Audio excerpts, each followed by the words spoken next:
36వ శ్లోకము. అపి చేతసి పాపేభ్యః సర్వేభ్యః పాపకృత్తమః సర్వం జ్ఞానప్లవేనైవ వృజినం సంతరిష్యసి. ఇప్పుడు ఈయన ఏం చెప్తున్నారంటే, నువ్వు ఎంత పెద్ద పాపాత్ముడివైనా, అతి పాపం ఎంత చేసినా కానీ పూర్వంలో ఎప్పుడైతే ఈ జ్ఞానం సంపాదించావో, ఈ జ్ఞానం అన్నది ఇంకా ఈ నిష్కామ కర్మ ద్వారాను, జ్ఞానులని తత్వవేత్తలని ఆశ్రయించడం ద్వారాను, మొత్తం ఈ జ్ఞానం ఎప్పుడైతే సంపాదించారో, ఇంకా ఈ జ్ఞానం అనే నౌకే మనల్ని ఈ సంసార సాగరం నుంచి దాటిస్తుందట. ఎంత క్రూరమైన పాపాత్ములైనప్పటికీ ఒక్కసారి ఈ వాటి నుంచి బయటపడి సాధన ద్వారా జ్ఞానం వరకు వచ్చి ఆ జ్ఞానాన్ని అనుభవించి ఆ అనుభవం ద్వారా తెలుసుకుని అందరిలోనూ ఈ పరమాత్మ చైతన్యాన్ని చూడగలిగిన జ్ఞానికి పాస్ట్గా ఇంక సంబంధం లేదు. అవన్నీ కూడా జ్ఞానాగ్నిలో దగ్ధమైపోతాయి, ఆ పాపపుణ్యాలన్నీ కూడా. ఇంకా ఈ సంసార సాగరాన్ని ఆ జ్ఞానం అనే నౌకే దాటించేస్తుందట. 37వ శ్లోకము.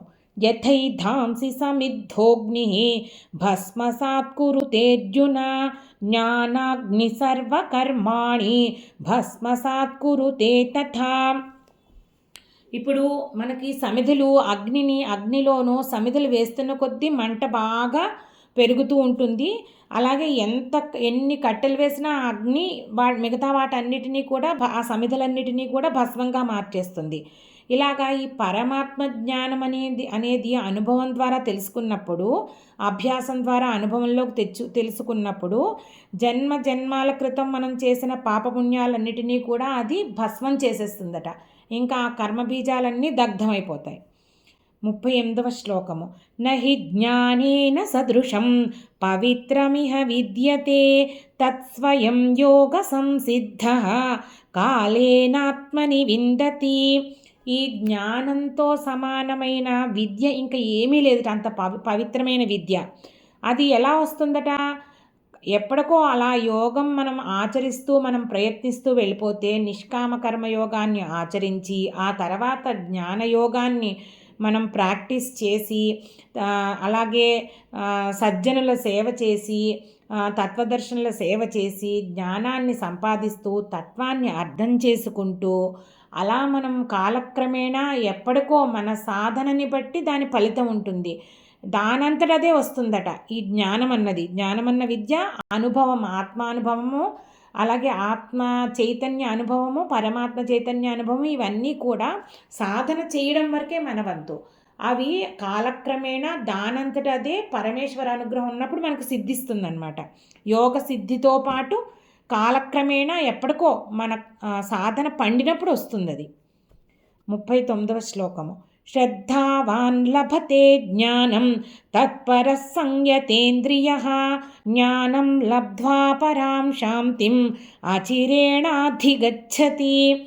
ఎవరైతే శ్రద్ధగా చేశారో, అలాగే దీక్షగా చేశారో, ఇంద్రియ నిగ్రహంతో చేశారో అలాంటి సాధకుడు బ్రహ్మజ్ఞానాన్ని పొందుతాడట.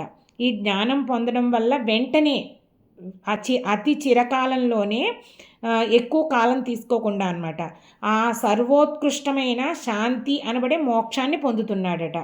అయితే మనకి ఇక్కడ ఏం చెప్పారు కావాల్సిన లక్షణాలు? శ్రద్ధ, తత్పరత, ఇంద్రియ నిగ్రహం, ఇంద్రియ సంయమనం. ఇవన్నీ ఇవన్నిటితోటి మనము ఆ నిష్కామ కర్మయోగాన్ని ఆచరించాలి, ఇంకా చెప్పిన పద్ధతులన్నీ పాటించాలి. అప్పుడు మనకి ఈ శాంతి, ఆ అపరిమితమైన శాంతి దొరుకుతుంది, మోక్షము, ఆనందము, పరంధామధామం దొరుకుతుందన్నమాట. 40వ శ్లోకము. అజ్ఞశ్చ శ్రద్ధానశ్చ సంశయాత్మా వినశ్యతి నాయం లోకోస్తి న పరః న సుఖం సంశయాత్మనః.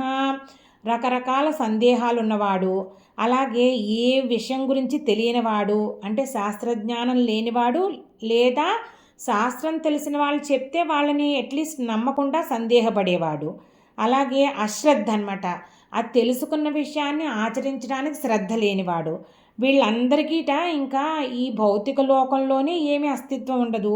ఇంకా పరలోకము, మోక్షము, సుఖము ఇవన్నీ వాళ్ళకి ఎక్కడ దొరుకుతాయని చెప్తున్నారనమాట.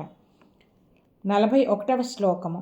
योगसन्न्यस्तकर्माणं ज्ञानसञ्छिन्नसंशयम् ఆత్మవంతం న కర్మాణి నిబధ్నంతి ధనంజయ.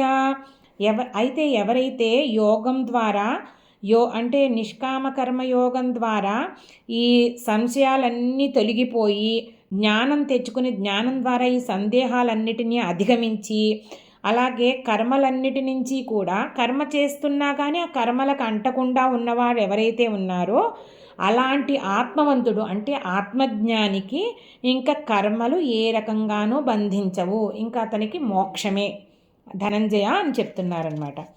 42వ శ్లోకము. తస్మాదజ్ఞాన సంభూతం హృత్స్థం జ్ఞానాసినాత్మనః చిత్వైనం సంశయం యోగం ఆతిష్ఠోత్తిష్ఠ భారత. ఇప్పుడు ఏం చెప్తున్నారంటే భారత అంటే రత అంటే ఆసక్తి, భా అంటే జ్ఞానమట. జ్ఞానమందు ఆసక్తి గల అర్జున, ఈ సంశయశీలుడు అధోగతి పాలవుతాడు గనక ఈ అజ్ఞానం వల్ల పుట్టిన ఈ నీ మనసులో నాటుకుని ఉన్నాయి చూడు ఈ సందేహాలన్నీ ముందు ప్రథమాధ్యాయంలో రకరకాల సందేహాలు వెలిబుచ్చాడు కదా, అవన్నీ కూడా నువ్వు వెలిబుచ్చిన సందేహాలన్నీ కూడా నువ్వు దేహ భావనతో వెలిబుచ్చిన సందేహాలు. నీ పరమేశ్వర చైతన్యానికి ఇవేమీ అంటవు, ఏ సందేహాలు లేవు, అది పూర్తి జ్ఞానస్వరూపం అన్నమాట. అందుకని నీ జ్ఞానం తెచ్చుకొని సంపాదించి ఆ జ్ఞానం అనే ఖడ్గంతో నువ్వు ఈ సందేహాలన్నిటినీ ఖండించి వేసేయి, నిష్కామ కర్మయోగాన్ని ఆచరించు, లేచి యుద్ధం చేయి అని చెప్తున్నారన్నమాట. శ్రీమద్భగవద్గీతాసు ఉపనిషత్సు బ్రహ్మ విద్యాయాం యోగశాస్త్రే శ్రీకృష్ణార్జున సంవాదే జ్ఞానయోగో నామ చతుర్థోధ్యాయః. గీతా శ్లోకాలకు అర్థాన్ని సులభమైన వాడుక భాషలో వివరించడానికి ప్రయత్నిస్తున్నాను. నా ఈ ప్రయత్నం మీకు నచ్చినట్లయితే భక్తి అన్లిమిటెడ్ ఛానల్ని సబ్స్క్రైబ్ చేసుకుని మీ అభిప్రాయాలను కామెంట్స్ రూపంలో తెలియజేయండి.